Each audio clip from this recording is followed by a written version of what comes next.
Y otro día hablando de cosas extrañas, y como siempre que me gusta es haceros una pregunta. ¿Qué es la realidad? ¿Qué opináis? Pues la realidad hay mucha, depende de la perspectiva de cada persona. Ah, ahí entramos. Entonces la realidad no es algo fijo. No, una matriz.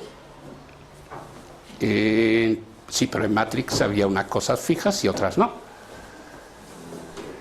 Entonces, ¿qué pasa? La realidad, en el fondo, existe solo en función del hecho que nosotros la percibimos. Porque si no percibimos la realidad, no hay nada. Pero esa percepción de la realidad está muy condicionada por nosotros. La realidad está ahí y nosotros podemos interactuar con ella. Esa interactuación con la realidad depende inicialmente de los 5 sentidos. ¿Qué quiere decir? Nosotros nos relacionamos con la realidad, vemos colores, vemos formas, oímos cosas y todo, pero eso que vemos, ¿qué es? ¿Qué percibimos? ¿Qué es? ¿Son objetos? ¿Son realidades aparte? Entonces hablamos que nosotros consideramos, en función de los 5 sentidos, la realidad como algo externo a nosotros, hecha de objetos independientes y en cierta medida sólidos. Pero realmente la realidad está hecha de objetos independientes y sólidos. ¿Qué está pasando con los nuevos estudios de la física y de la física pequeñita, pequeñita, pequeñita, que la física cuántica? Están descubriendo que realmente la realidad no es esta una realidad de objetos, pero es una realidad de energías. Porque cuando yo toco algo, tengo una sensación energética. Entonces, interactúo mi energía con la energía del objeto. Y eso hace que para mí ese objeto esté ahí. Pero depende de mi atención. Porque una de las cosas que hacemos, y esto lo hablaremos más adelante más, hacemos desnates de la información que recibimos. Empezamos a eliminar información que no cuadra. Por ejemplo, el ejemplo que me gusta hacer. En Granada hay muchos coches rojos, no lo sabemos. Circulamos, vamos para arriba, para abajo, pero no ponemos atención. Entonces esa información desaparece. Y no solo desaparece en función que no quede en nuestro bagaje de información, pero además eliminamos la información que no cuadra según nuestros esquemas. ¿Qué son nuestros esquemas? Y entonces, el hecho que nosotros empecemos a eliminar información para hacerla cuadrar con nuestro mundo, con nuestra realidad, con nuestra visión, nos crea una especie de prisión, una especie de mundo cerrado, que además es altamente subjetivo, donde este mundo, desde pequeño, los adultos, a fuerza de explicarme qué son las cosas, cómo funcionan y todo, me han obligado a construir, cosa que los niños no tienen. Y ese mundo se vuelve nuestra cárcel, donde yo sé hablar inglés, no sé tocar el piano, sé esto, no sé lo otro, yo soy guapo, soy bajo. O sea, ya nos hemos descrito y vivimos sobre esa descripción. Y forzamos a través del diálogo interno todos los días ese mundo. O sea, lo reconstruimos a cada instante. Por eso el diálogo interno es una, ¿cómo podríamos decirlo? el que permite que nosotros estemos encarcelados en nosotros mismos, en la visión de nosotros mismos y de nuestras creencias y percepciones limitadas. Pero realmente nosotros no somos limitados, nosotros tenemos una amplitud enorme, una amplitud de posibilidades que si salimos de nuestro mundo podemos alcanzar. Pero ¿qué pasa? Nosotros estamos aferrados por lo que nos han enseñado, que las cosas, la pared es dura, que el fuego calienta, que etcétera, etcétera. Pero todo esto, el fuego, la pared y todo es energía, no es un objeto. Y como energía puede ser tratada. Y como energía está también conectada con nuestro campo de energía. Por eso cuando nosotros percibimos, al nivel que sea, todos estos campos de energía de los varios objetos se conectan con nosotros en un determinado punto de nuestro campo áurico que nos permite percibir. Y esa percepción, viene de la capacidad nuestra de poder hacer más o menos desnates, o la capacidad de abrirnos a nuevos campos de percepción. O sea, nosotros podemos percibir solo lo que estamos preparados a percibir. Si algo está fuera de mi entendimiento, yo no puedo tener punto de referencia para entenderlo.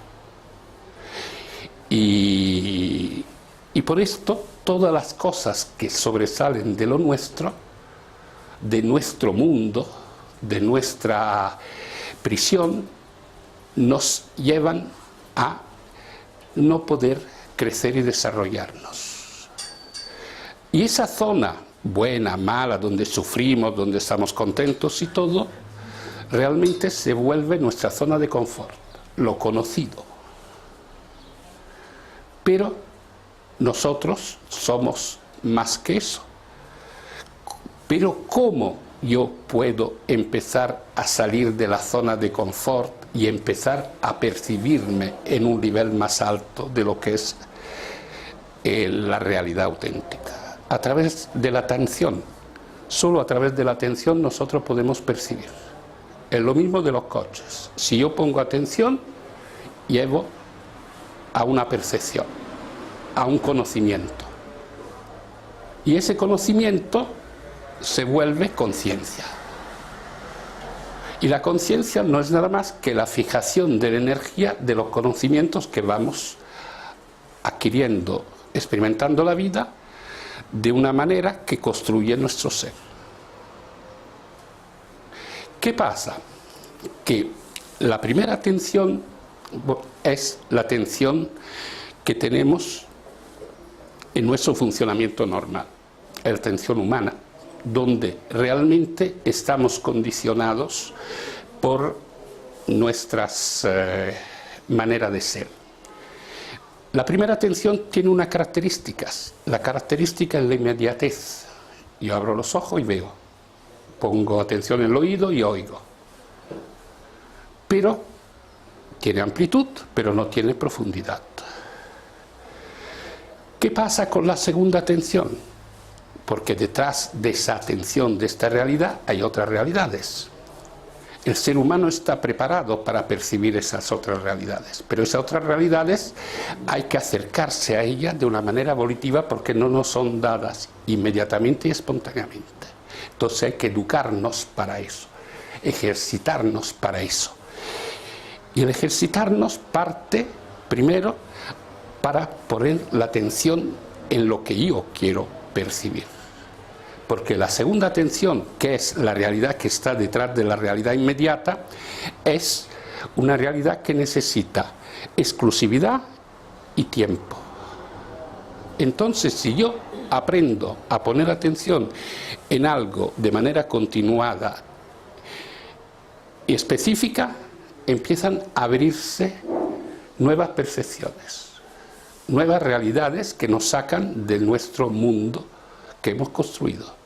¿Por qué? Porque el mundo que hemos construido nosotros es un mundo que no tiene profundidad ni nada más. Y la manera de hacerlo caer, destruir, es a través de empezar a poner la atención en lo que no ponemos atención, de una manera continuada y constante. ¿Qué pasa cuando nosotros empezamos a poner la atención en lo que no estamos acostumbrados a poner la atención? Empiezan a cambiar cosas. Nuestra capacidad de relacionarnos con nosotros mismos y con la realidad se amplía. Y al ampliarse aparecen nuevas tomas de conciencia, nuevas posibilidades de la realidad. Un ejemplo es la capacidad de percepción extrasensorial, videncia. Todos tenemos capacidad de videncia y de percepción de objetos, pero hay que aprender a usarlo. ¿A través de qué? De un trabajo constante, metódico y sobre todo volitivo. O sea, volitivo quiere decir con voluntad. Entonces, cuando yo empiezo a trabajar una experiencia sensitiva nueva, empiezo a hacer caer las viejas. Y entonces llega un momento que mi relación con el mundo cambia. Cambia de un nivel inferior a un nivel superior. En otras charlas hemos hablado de los 4 niveles: el físico, el emocional, el mental y el espiritual. O sea, tierra, agua, aire y fuego. ¿Qué pasa cuando yo empiezo a entrar en contacto ya con la segunda atención? Empiezo a crear un efecto dominó. Empiezo a acostumbrar a mi ser que hay una realidad que antes no usaba, no sabía, pero que puedo usar. Que algunas veces podemos usar casualmente, pero usarla quiere decir ser consciente de usarla cuando quiero. Entonces, esa capacidad empieza a crear una abertura de conciencia de lo que somos y de lo que hay. Y entonces empezamos a ver el mundo de otra manera. Empezamos a ver que este es un mundo de energía interrelacionada entre ellas. ¿Cuáles son las maneras de mover la energía? Principalmente 3. La visualización, o sea, las imágenes mentales, la palabra y el gesto. Entonces, ¿qué pasa? Cuando yo empiezo a usar uno de estos 3 métodos, o 2, 3, empiezo a crear una fractura en el mundo de mi realidad y se empieza a crear una abertura.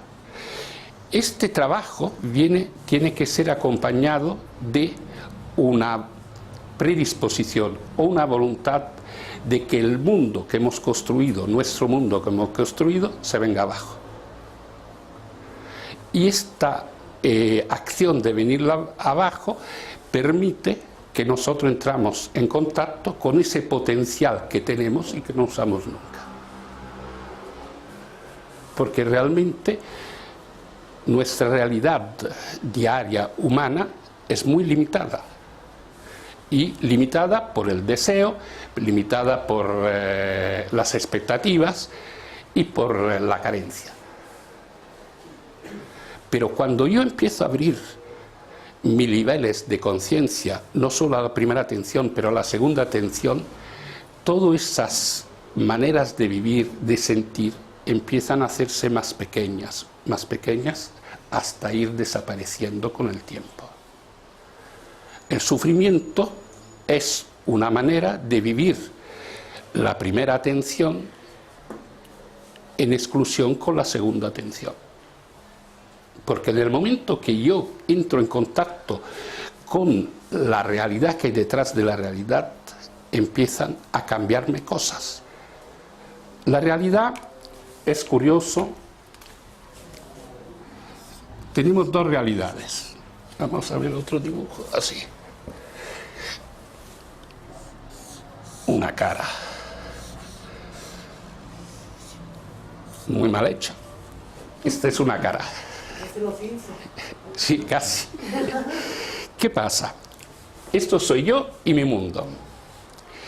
Pero cuando yo entro en contacto con la segunda atención, entro en contacto con el mundo que está, digamos, bueno, totalmente como un molde conectado con el mío. ¿Qué quiere decir? Que si yo hago un molde de una cara, tengo una parte, digamos, hacia afuera y una hacia adentro. La hacia adentro, la primera, somos nosotros como gotas del océano. Y la otra es el océano. ¿Qué pasa cuando yo cambio? Cambia también el contacto con el campo de energía en grande. ¿Qué quiere decir? Que la realidad que me rodea, al no estar desconectada de mí, recibe y reacciona a todos mis cambios. Y cuando mi cambio va más allá de la primera atención, o sea, del mundo humano, los cambios del campo de energía en grande también son mucho más importantes y renovadores. Y nos llevan a la posibilidad de entrar en contacto con otros planos. Según las distintas escuelas, los planos están relacionados con el número 7. ¿Qué quiere decir? Que realmente hay una proporción respecto al 7 de los planos, que el ser conscientemente en la segunda atención puede entrar en contacto. Que son planos, digamos, de realidad con funcionamiento independiente. Es como ir a la India o ir a Alaska, donde hay gente, hay cosas y funcionamientos así. Pero ¿qué pasa? Que nosotros creemos que nuestra realidad es la única, y si hay una realidad es extraterrestre. ¿Qué quiere decir? Señoritos que están en otro planeta vienen aquí con nuestras naves, están en el mismo plano. Pero también en vertical los distintos planos existen y hay realidades. Lo que antiguamente, lo que hablaban del mundo mágico, hablaban de los seres que había, los gnomos, los elfos, esto y lo otro. Era una manera de describir seres de otros planos, que están aquí, pero en otro nivel de dimensión, que nosotros podemos interactuar, pero cambiando nuestro punto de conciencia. Ese punto de conciencia nos describe y nos hace posible entrar en nuestras posibilidades, porque hay realmente 3 posibilidades: lo que podemos conocer, lo que no podemos conocer, o sea, lo conocido, lo desconocido y lo que no podemos conocer. Dentro de lo que podemos conocer, pero es desconocido, hay muchos planos de existencias que solo a través de la segunda atención nosotros podemos llegar.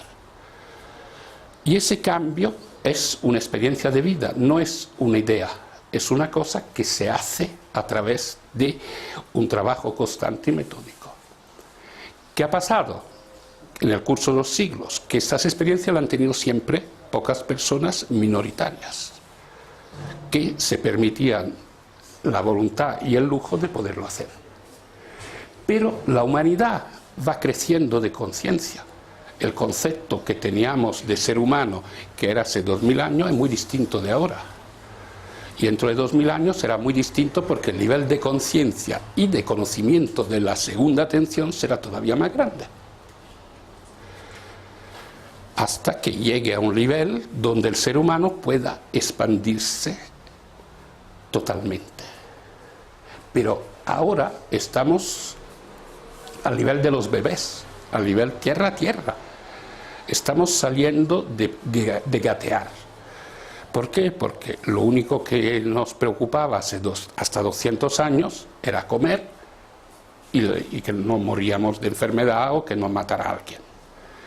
Ahora estamos empezando a pensar de otra manera, pero esa otra manera es una manera que viene de la evolución de la conciencia y de la percepción del ser humano que ha subido y ha descubierto que tiene una vida interior, emocional, un consciente, un subconsciente y una serie de cosas que ahora son normales. Hace 300 años no eran normales. ¿Por qué? Porque antes era el sueño de Dios y punto. Entonces evolucionamos también como grupo, pero el grupo está formado de individuos. Lo importante es lo que yo hago en mi vida. Y lo que hago yo en mi vida repercute en las consecuencias de funcionamiento del campo de energía en grande.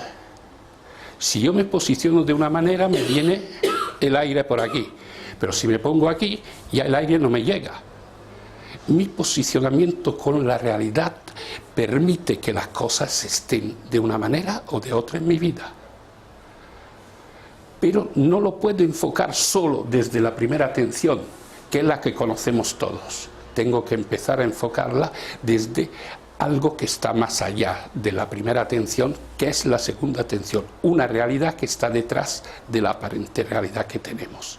Y que nosotros estamos hechos también de esa otra mitad, lo que malamente se puede llamar el cuerpo energético, el cuerpo mágico, etcétera, etcétera. Pero eso es práctico. Es práctico, ¿por qué? Porque los trabajadores de la energía no quieren reconocimiento de lo que saben y todo. Lo que quieren es que hazlo, descúbrelo, experiméntalo y decidirás si es verdad o no. ¿Por qué? Porque la realidad energética es una realidad de experimentación, no de creencia. La creencia es una manera de escaquearnos de enfrentar realmente las cosas. Entonces estamos en una situación donde nuestra visión de nosotros mismos, de nuestra realidad y de la realidad que nos rodea empieza a hacerse pequeña porque hay un empuje de la vida a evolucionar. Crecemos, aunque no queramos. Cambiamos, todo es un devenir y la expansión de la conciencia es, o sea, conocernos a nosotros mismos y aprender a sacar el mejor partido a nosotros mismos, es la razón por qué hemos venido a vivir aquí en la tierra.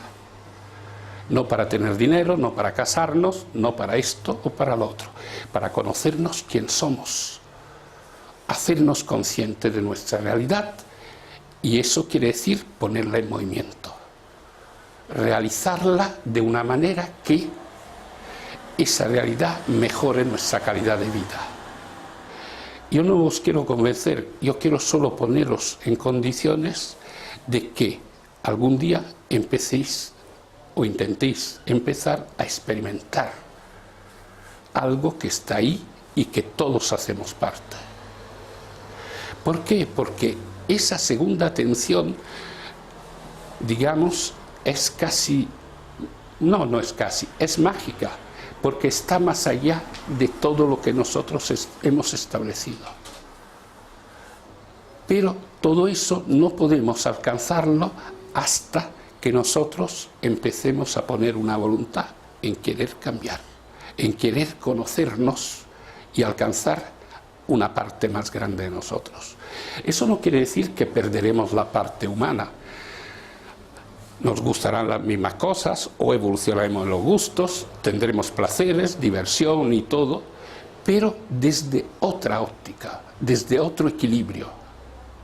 Porque una de las cosas que hace el desarrollo de la segunda atención es ponerte en condición de conocerte y conocer todo esto para salir del sufrimiento primero y para poder alcanzar muchas más cosas de las que realmente alcanzamos. Porque nuestras expectativas de vida son realmente bajas.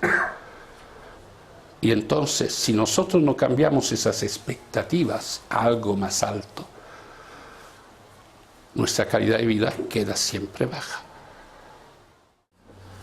Porque la segunda atención podemos decir que es la mitad de nosotros mismos y siempre está ahí, aunque nosotros no somos conscientes de ella.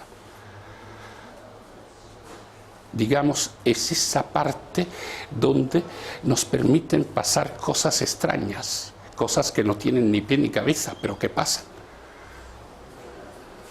Y a todos nos han pasado cosas extrañas. ¿Sí? ¿Te han pasado cosas extrañas? Es que depende de lo que sea extraño, ¿no? Porque si a mí no lo parece... Ah, eso es verdad también. ¿No? Sí. Fuera de lo común, entonces. Entonces, ¿qué pasa? Que esa capacidad de la segunda atención puede llevarnos a renovarnos y empezar a desarrollar unas facultades que el ser humano tiene y que no ha movido nunca. Habéis oído hablar de Reiki, ¿no? El Reiki es una técnica de imposición de manos, pero no se necesita saber medicina, no se necesita conocimiento de anatomía, etcétera, etcétera. Pero ¿por qué, si yo lo hago de una determinada manera, funciona? No se toca con el Reiki a nadie. Y entonces, ¿qué pasa ahí?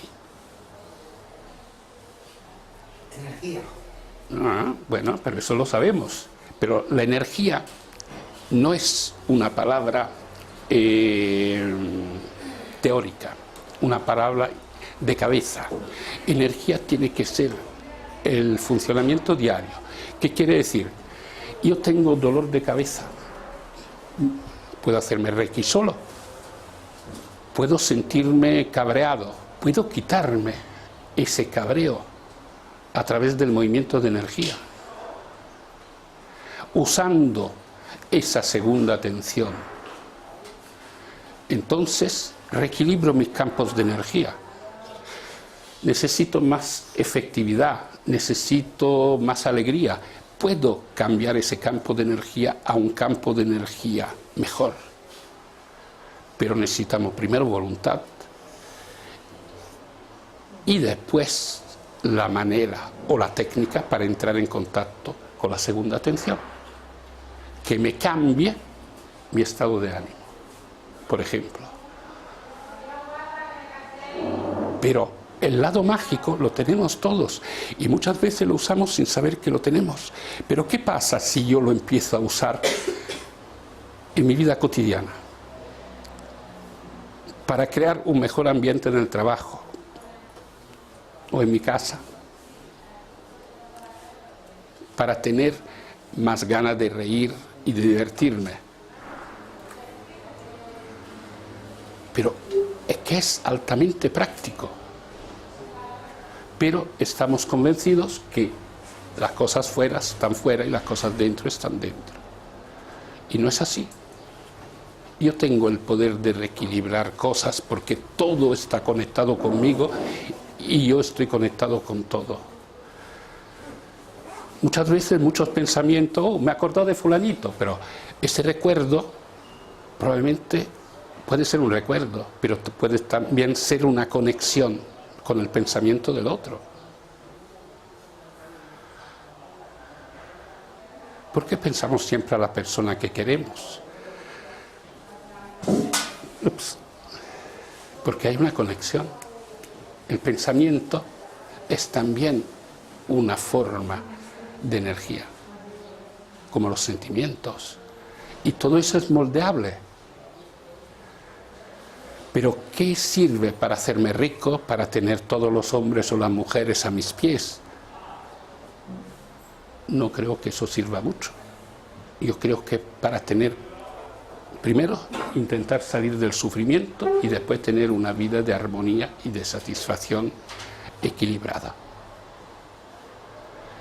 Pero ese equilibrio lo tenemos que enfocar desde esa segunda atención. No podemos hacerlo desde la primera. La primera atención nos coloca ya en nuestro sitio tú eres el otro, yo soy tu pareja, tú eres la mía y punto. ¿Y qué es el amor? El amor es magia, es esa energía que hay entre dos personas. Y esa energía es palpable, es dirigible, o sea, se puede, digamos, aumentar, disminuir, canalizar. Pero primero tengo que quererlo hacer y después hacerlo. Porque si queremos solo hacerlo y no lo hacemos, no sirve para nada. Y este poder lo tenemos todos. Pero ¿qué pasa? Ah, eso me lo creo, eso no me lo creo. Probar. Técnicas para mover la segunda atención hay muchas. Y entonces vuestra vida puede tener un salto cualitativo mejor. Y no solo eso. Las técnicas, ¿cómo se puede conseguir? Por ejemplo, de un libro de técnicas fáciles, rápidas y todo, es un libro que existe hace tiempo que se llama La magia del poder psicotrónico. Del poder psicotrónico. Es psicotrónico.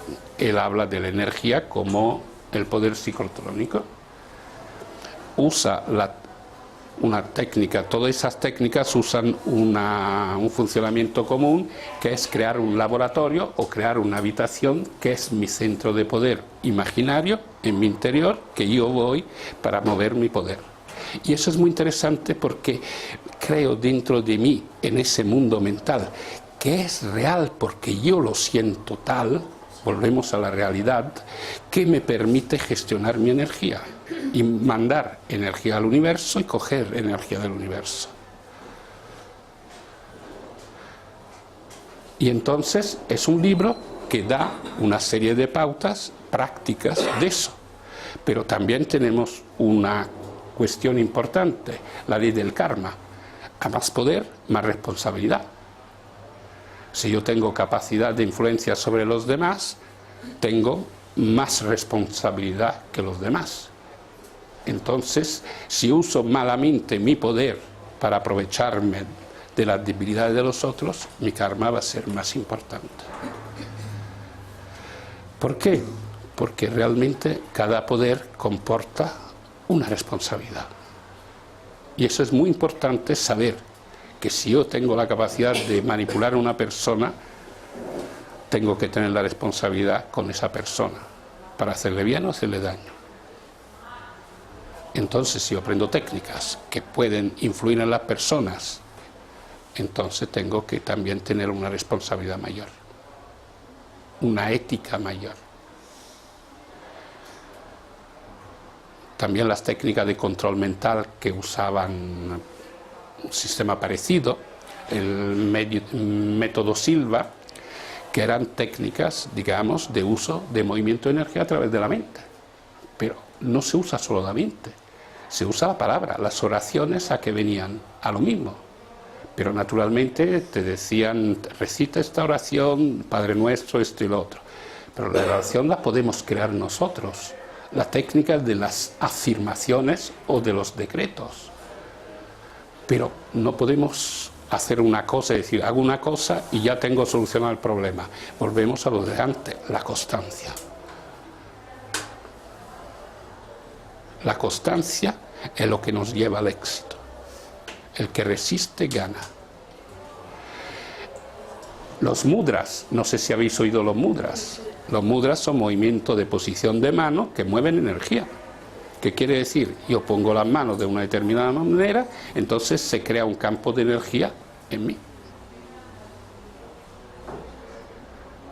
Por ejemplo, este es muy bueno para activarnos. Para cuando necesitamos recursos físicos, mentales, emocionales, porque tenemos que hacer trabajo, actividades. Entonces, este nos ayuda. Lo hago, me concentro, pongo atención en lo que quiero realizar, o sea, tener ánimo, ganas, física, emocional, mental, para hacer la tarea que tengo que hacer. entonces me cargo las pilas para eso. Pero hay de muchas cosas. Hay para la paz, que es este equilibra los dos hemisferios, el derecho y el izquierdo. Naturalmente, si lo hago a la altura del corazón, me sirve para una cosa, si lo hago a la altura de la garganta, me sirve para algo similar, pero no igual. Entonces, tenemos cantidad de recursos que van con nosotros, pero el no saber, la ignorancia, que es del latín ignorare, no saber, no los usamos. Porque las creencias, los puntos de vista y todo nos han limitado nuestro campo, a nuestro mundo, a nuestra celda, que nos tiene aprisionados. Probar, experimentar, hacer, más que pensar y creer. Lo hacéis y dices, sí, funciona, estupendo, no funciona, otra cosa. Pero estos recursos van con nosotros. Las imágenes mentales están con nosotros siempre. Nuestras manos van con nosotros, nuestra palabra va con nosotros. Pero, ¿qué hay?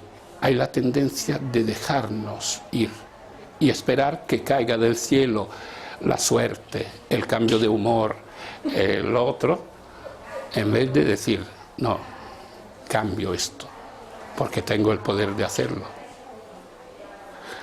Y además no es solo dentro de nosotros, podemos hacerlo en el lugar de trabajo, cargar una habitación para que haya buen rollo.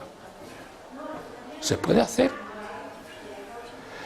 ¿Por qué? Porque una de las cosas que se usa en las visualizaciones son los colores. Si yo visualizo una habitación, me acostumbro a visualizar una habitación de color violeta, de un violeta hermoso, todos los malos rollos se van transmutando y se van armonizando. Porque el violeta es el poder de la transmutación. Y hay 20 personas trabajando en esa habitación y las 20 se van a beneficiar. No los estamos obligando a nada, simplemente a sacar lo mejor de ellos mismos. ¿Por qué tengo que estar en un entorno cabreado, tenso?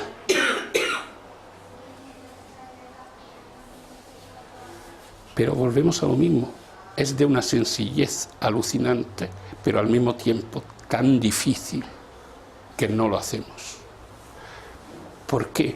Porque realmente es más cómodo sufrir. Es más cómodo estar en nuestro mundo y quedarnos ahí. Te ríes, ¿eh? Es que es lo que hacemos todos. ¿Por qué? Porque tenemos muchas más capacidades para cambiar nuestra vida de lo que creemos. Y cambiar nuestra vida no es realizar nuestros deseos. Ay, quiero tener mucho dinero, ay, quiero tener el amor de fulanita o de fulanito, o quiero esto, quiero lo otro. No. La felicidad no es satisfacer nuestros deseos, es estar en paz con nosotros mismos y con nuestra vida. Pero eso se puede hacer, o mejor dicho, se puede trabajar para empezar a hacer, pero no desde nuestro punto de vista, desde la armonía verdadera. Por eso cuando trabajamos con la segunda atención, empezamos a entrar en contacto con fuerzas superiores que no se le puede, digamos, comer el coco o manipular, y que saben qué es la armonía verdadera. Y entonces le pedimos esa energía de armonía verdadera. Y la experimentamos, porque volvemos a lo mismo. Una cosa que no tiene efectos no sirve. Entonces, una práctica se usa, me beneficia, vale. No me funciona, fuera. Aquí no hay que creer por creer. Entonces, yo creo que en este ambiente, me lo imagino en violeta, si están en mal rollo la gente, funcionaría y cambiaría. Yo la experiencia que tengo es sí, naturalmente depende todo, es como toda energía, algo que empujas, tienes que hacer un esfuerzo continuado hasta mover el coche, mover la piedra. ¿Qué quiere decir? No es que lo haces 5 minutos, te cambia todo. Dependiendo de la tensión que hay ahí, tienes que hacerlo un día, otro día, otro día, otro día, otro día, hasta que poco a poco verás que va cambiando. No he dicho que un gesto de paz pueda apaciguar a la gente. Este mudra sirve para tener paz y equilibrio uno. ¿Y qué pasa? Que dependiendo si estoy, digamos, desequilibrado 200, tendré que hacerlo mucho para llegar a tener paz y equilibrio. Pero si estoy desequilibrado 30, llegaré antes. Si el mal rollo que hay es porque hay una pelea de familia de hace 40 años, eso no se soluciona rápidamente. Eso hay que hacer mucho más. Pero yo lo he visto y lo he usado en un ambiente medianamente normal, que hay un entendimiento así, poco armónico, no malo, pero poco armónico, haciéndolo todos los días. Entonces sí se empieza a notar una respuesta espontánea de mayor armonía, de mayor educación, de mayor equilibrio. La cuestión es que una de las cosas que es muy importante es que la energía tiene una contraindicación, la ansiedad. Más ansiedad tenemos por los resultados y menos la energía se mueve. Porque es la fuerza del deseo, no la fuerza de la armonía la que buscamos. Yo deseo esto, no busco armonía. Por eso la ansiedad siempre, a mí me ha alejado siempre las cosas que he querido conseguir. A nivel humano y a nivel energético. La cuestión es que si yo salgo de esa ansiedad, sí tengo un poder y una capacidad mucho más grande que si tengo ansiedad.